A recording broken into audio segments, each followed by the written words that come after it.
So in the last couple of videos, we talked about how and why we use units and how we sort of combine units to make new units. And I wanted to just sort of drive that point home. So let's say we had a guy get hit in the face by a baseball. So I'll give him a little frowny face because he is getting hit in the face with a baseball. And let's pick a different color for the baseball. So here it comes. Give it its little decorations.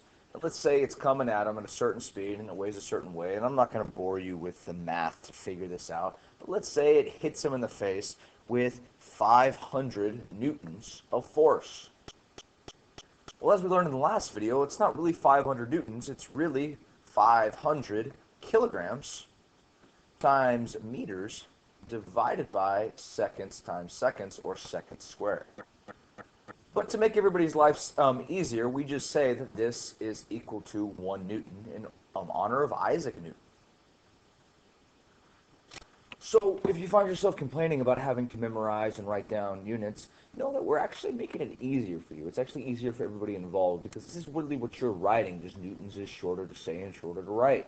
Similarly, if we were to take this person's weight into account, let's say he weighed 180 pounds, and well, what does that really mean? That means not really 180 pounds. That's saying 180 slugs times feet, multiplication there, divided by seconds times seconds, or seconds squared.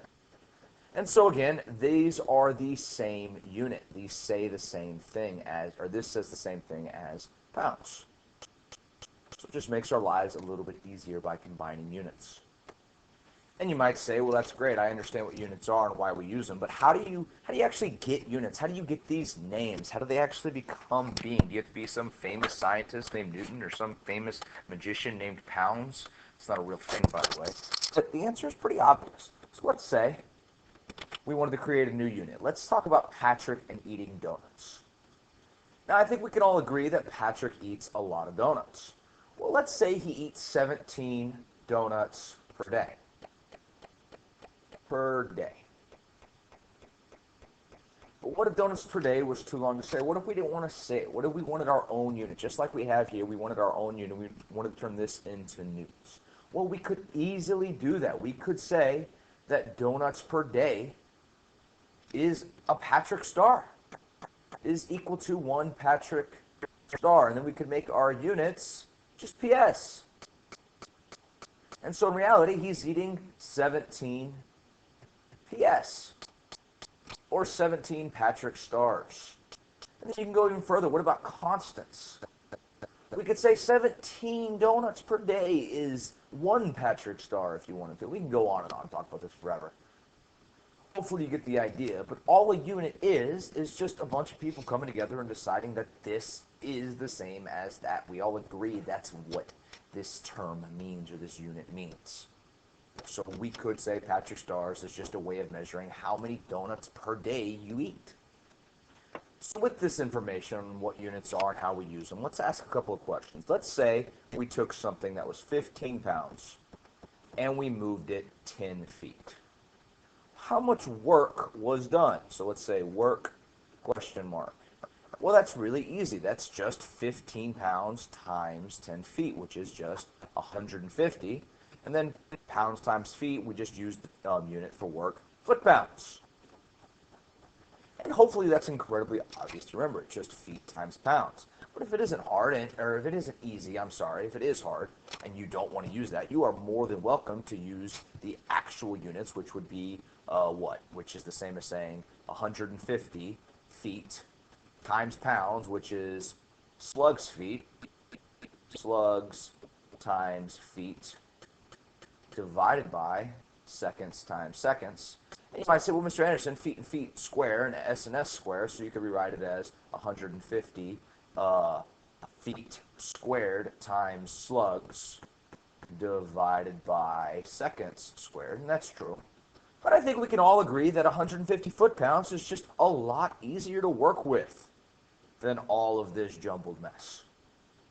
And to go even further, we can say the same thing for the metric system. We could say, what is the work if I'm going to lift, I don't know, 4 newtons, let's say 2 meters? Okay, well, we just multiply those and we get 8 Newton meters, which is really just 8 joules. Because just like we've been talking about these last few videos, we've decided that a Newton meter is the same as a joule. It's the same unit. And if you wanted to say Newton meters or meter newtons instead of joules, I wouldn't really get mad at you because it's technically just joules is easier to work with as a unit for work in the metric system. Just like I wouldn't get mad at you if you said 8, well, what would that be? That would be meters times, well, a Newton is a kilogram times meters divided by seconds squared. And of course, you could say, well, you can get rid of this meters and make it meters squared, so kilograms times meters. But this is just as correct as Newton meters as it is joules. And so I think we can all agree that 8 joules is just easier to work with than the rest of this jumbled mess, which is kind of the point of units, to make our lives a little bit easier when we're measuring. We all agree on a term, we all agree on a unit, and then we sort of use it as we work. And that way everybody in the room who's involved in the conversation knows what we are talking about. Otherwise, when I ask you how much Netflix did you watch, and you say, I've watched 23 Netflix, Mr. Anderson, nobody's confused. And that's sort of why we use units.